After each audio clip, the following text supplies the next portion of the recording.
Very few athletes will ever, I think, at this point. I know there's bigger contracts now 2019, than ever, so 6 years ago. but very few athletes will ever understand the idea of that, like what those guys' lives were like. Even like Riddick Bowe. Oh, yeah. Like Riddick Bowe was champion for like 2 fights. I mean, you know what I mean? And he was awesome. He was awesome, but he didn't have a long run or anything. And then you see his thing. It's like 14 acres with white tigers everywhere, and all his clothes are silk. Like they're immediately, like they were just getting handed like $50 million a night, like, in one night. I know it's like you train for that night, but that's a crazy amount of, like, no athletes get that. Yeah, well, like anymore. Nothing like that. There's a few. Canelo does. Does he? Yeah, Canelo has a giant deal with the Saudis. But I don't mean, maybe even boxing still has that with the pay-per-view like taken. I just mean some of these boxers are making pretty fucking nuts money. But that sport's the only sport that, I mean, UFC has never paid like that, has it? I don't know what the most amount anyone's been paid in the UFC for a fight. If I had to guess, it's got to be Conor. Yeah, without a doubt. Yeah, I know Conor has made more than $100 million in the UFC, I believe. Yeah. See if that's a fact.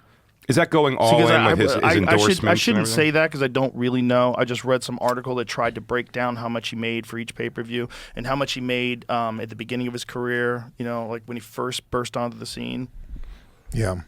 It's I got 2 numbers in the first results. That says 39.3, and then down here says 100. 108.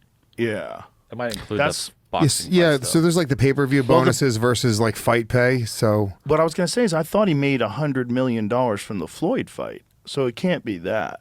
30 million from that. So 30 million. 30 million Oh, it says 30 million from the boxing match in Floyd. I thought it was 100 million. And his biggest payout was against Khabib for 28.5 almost.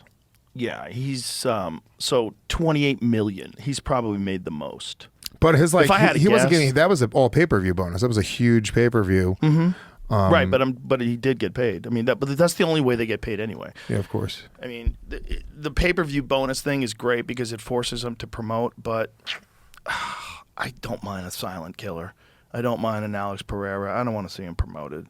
He don't have to promote. That dude promotes when he puts people into orbit. You know, just let him train. Let him shoot a fucking bow and arrow at a soccer ball. let him train.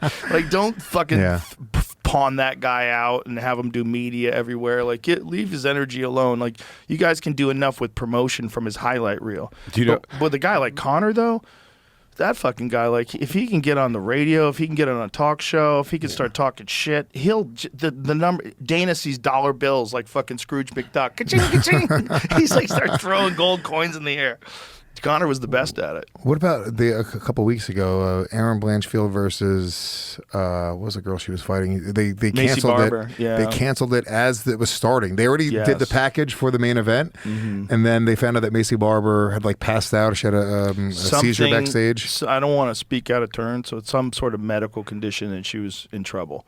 And so they sent her to the hospital to get checked out. Yeah. I mean, they literally said, all right, now it's time for the main event. And then they were like, well, never mind. We're not doing it.